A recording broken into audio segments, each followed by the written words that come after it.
Agri ഇൻഡെക്സിൽ നമ്മൾ ഈ കാണുന്ന എൻട്രൻസ് വഴി നമ്മൾ അകത്തോട്ട് കയറുമ്പോൾ പെട്ടെന്ന് നമുക്ക് ഓടിയകത്ത് കയറാൻ ഒക്കത്തില്ല. അതിന് ചില നടപടിക്രമങ്ങളും ഒക്കെ ഉണ്ട്, പ്രൊസീജിയറുകളൊക്കെ ഉണ്ട് കേട്ടോ.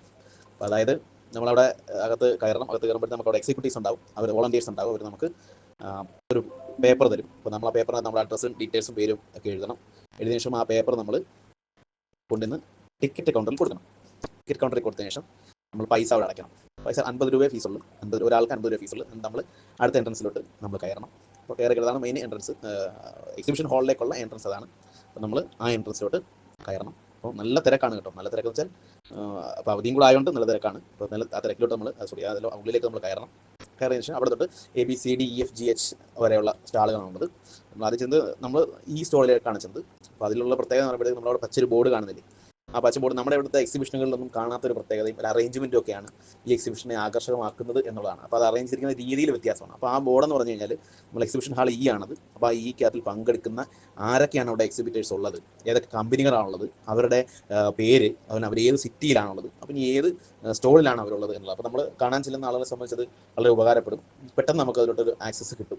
നമുക്ക് അവരെ കാണാം, നോട്ട് ചെയ്യാം, നമുക്ക് ഏതൊക്കെയാണെന്ന് നമുക്ക് നോക്കാം. നോക്കിയ ശേഷം നമുക്ക് ഉപകാരപ്പെടുന്ന സ്റ്റാളാണെങ്കിൽ, തിരക്കല്ലാണെങ്കിൽ നമ്മൾ ഉപകാരപ്പെടുന്ന സ്റ്റാളാണെങ്കിൽ അത് പ്രയോറിറ്റി കൊടുത്ത് നമുക്കത് പോയി കാണാം, അത് ഇതിനകത്തുണ്ടോ എന്ന് ഉറപ്പാക്കാം. അപ്പോൾ അത് നല്ലൊരു ഉപകാരമാണ്, വിസിറ്റേഴ്സിന് അത് വളരെ ഉപകാരം ചെയ്യുന്ന ടെക്നോളജിയാണ്. പിന്നെ അവരുടെ അടുത്തുള്ളതാണ് ഡയറക്ടറി എന്ന് പറഞ്ഞാൽ. ഇവരുടെ ഡയറക്ടറി ഉണ്ട്, 100 രൂപയേ ഉള്ളൂ. 400 പേജുള്ള ഒരു ബുക്കാണിത്, ഡയറക്ടറി. അപ്പോൾ ഇതിന് തുച്ഛമായ പൈസ 100 രൂപയേ ഉള്ളൂ. അപ്പോൾ 100 രൂപ നമ്മൾ ഡയറക്ടറി വാങ്ങിച്ചു കഴിഞ്ഞാൽ അതിനുള്ള ബെനിഫിറ്റ്സ് എന്ന് പറയുമ്പോഴത്തേക്ക് ഇതാണ് ഡയറക്ടറി ഞാൻ വാങ്ങിച്ചു. അപ്പോൾ ഇതിൻ്റെ ഡയറക്ടറി എന്ന് പറയുമ്പോഴത്തേക്ക് അതിനകത്ത് പങ്കെടുക്കുന്ന ആളുകളുടെ വിവരങ്ങൾ, അവരുടെ കോൺടാക്ട് നമ്പറുകൾ, അവർ ഏത് സിറ്റിയിലാണ്, അവരുടെ അഡ്രസ്സ് എന്താണ്, അതിവിടെ ഏത് സ്റ്റാളിലായിരുന്നു എന്നൊക്കെയുള്ള ഡീറ്റെയിൽ നമുക്ക് അതിനകത്ത് അറിയാൻ പറ്റും. അപ്പോൾ അതിനകത്ത് കൊടുത്തിരിക്കുന്നത് അവരുടെ ഫോൺ നമ്പറുണ്ട്, കോൺടാക്ട് ഡീറ്റെയിൽസ്, പിന്നെ അതുപോലെ ഏതാണ് സ്ഥാപനം, എവിടെയാണ്, ഫുൾ അഡ്രസ്സ് ഉണ്ട്, എന്തൊക്കെ പ്രോഡക്റ്റുകളാണ് അവരുടെ കയ്യിലുള്ളത് എന്നൊക്കെയാണ് കൊടുത്തിരിക്കുന്നത്. അപ്പോൾ പോകുന്നവർ നമുക്ക് ഈ ഡയറക്ടറി കൂടെ മേടിച്ചു കഴിഞ്ഞാൽ വളരെ നന്നായിരിക്കും. അതുപോലെ തന്നെ ഈ ഡയറക്ടറി നമ്മൾ വാങ്ങിച്ചിട്ട് നമുക്ക് കോൺടാക്ട് നമ്പർ ബൾക്കായിട്ട് കൃഷി ചെയ്യുന്നവർക്കും അല്ലെങ്കിൽ ചെറുതായി കൃഷി ചെയ്യുന്നവർക്കൊക്കെ ആണെങ്കിലും ഈ ഡീറ്റെയിലുകളൊക്കെ നല്ലതായിരിക്കും. കാരണം അവരൊക്കെ കൊറിയറായിട്ട് സർവീസുകളൊക്കെ തരുന്നവരാണ് മിക്കവാറുള്ളത്. അപ്പോൾ നമുക്ക് പല സാധനങ്ങൾ കിട്ടാതെ വന്ന് നമ്മൾ അലിഞ്ഞു തിരിയേണ്ട കാര്യമില്ല. അപ്പോൾ ഇതിൽ നോക്കിയാൽ അറിയാൻ പറ്റും, അവിടെ ബന്ധപ്പെട്ടാൽ അതിന് ലിങ്കുകളൊക്കെ കിട്ടും. വളരെ ഉപകാരമുള്ളതാണ് കേട്ടോ. അപ്പോൾ അതൊക്കെ കൂടെ നമ്മൾ ഇതൊക്കെയാണ് ഇതിൻ്റെ പ്രയോജനങ്ങൾ എന്ന് പറഞ്ഞത്. അപ്പോൾ ഇതൊക്കെ കൂടെ നമ്മൾ ഉപയോഗിക്കാൻ നമുക്ക് പറ്റണം.